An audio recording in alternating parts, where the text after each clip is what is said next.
A lot of news to get to, and we begin with this. Tensions running high ahead of dueling protests this weekend between Antifa and far-right groups in Portland, Oregon. Yeah, city leaders say they will use the full force of the law against anyone who engages in violence. Jillian Turner is live in Washington with more on what's being done to keep everyone safe. Hey, Jillian.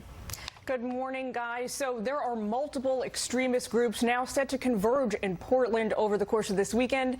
It's a city that's been racked by ongoing violent political and ideological protests over the past couple of years. The city's mayor issuing a stern warning to would-be protesters and counter-protesters ahead of the weekend. To those of you who plan on using Portland on August 17th as a platform to spread your hate, you are not welcome here.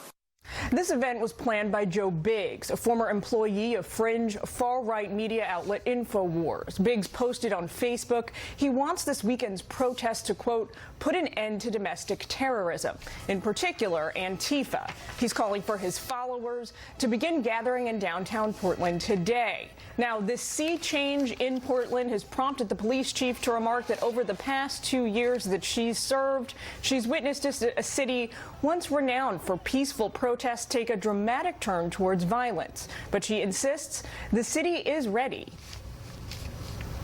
The members of the Portland Police Bureau have already put hundreds of hours of planning into our response to demonstrations scheduled for August 17th.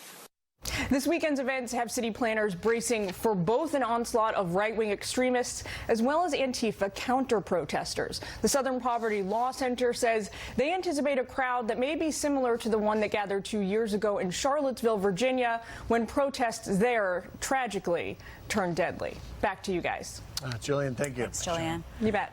Such a scary reality now that you have this protest going on, and protest is a cornerstone of our republic, and you think people just be going and expressing differences of opinion. But if you look here, I mean, this is the last protest in Portland. You see Andy No, journalist being harassed simply for going there to cover the Antifa rally. Yeah. And this is the new reality that unfortunately law enforcement in these communities and leadership, people in positions of political leadership in these communities have to deal with, which is that it's gone to this new, unfortunately acceptable form of violence that's just assumed is going to transpire. And it's really unfortunate to watch because it's a shame when journalists can't even do their job.